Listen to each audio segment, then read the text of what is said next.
মাঝে মাঝে একটা প্রশ্ন আসে, প্রবীণরা কি প্রেম করবে না? সেদিন ছিল ভ্যালেন্টাইন্স ডে। চারদিকে ভালোবাসার কথা, ফুল, উদযাপন। তরুণদের হাতে ফুলের তোড়া দেখে অনেকের মনেই হয়তো পুরনো দিনের কথা ভেসে উঠেছিল। কিন্তু সঙ্গে সঙ্গে একটা দ্বিধাও, এই বয়সে কি আর নতুন করে কিছু শুরু করা যায়? ঠিকানা সিমলা বলল, যাবে, অবশ্যই যাবে। ভালোবাসার খোঁজেই আমরা পৌঁছালাম গঙ্গার ধারের এক সুন্দর বাগান বাড়িতে, বরানগরের কুঠিঘাটের কাছে।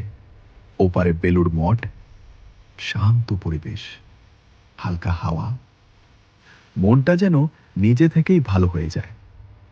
তো শুরু হলো ফুল আর চন্দন দিয়ে স্বাগতম, তারপর জলখাবার, কফি আর আড্ডা। কড়া নিয়ম একটি ছিল বটে, এই আঙিনায় মন মরা হয়ে একা থাকা কঠোরভাবে বারণ। একসময় মনে হলো কেউ আর নিজেকে আটকে রাখছেন না। পুরনো গল্প, স্মৃতি, না বলা কথা, তারপর কবিতা ও গানের মাঝে মাউথ অর্গানের মিষ্টি সুর পুরো পরিবেশটাই বদলে দিল।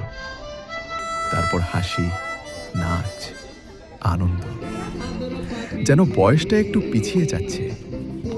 কেউ পেলেন গল্প করার মানুষ, কেউ পেলেন পাশে থাকার সঙ্গে, কারুর বা জুটল নতুন করে হাত ধরার সাহস। আমরা চোখের সামনে দেখলাম ভালোবাসা আসলে বয়স দেখে হয় না।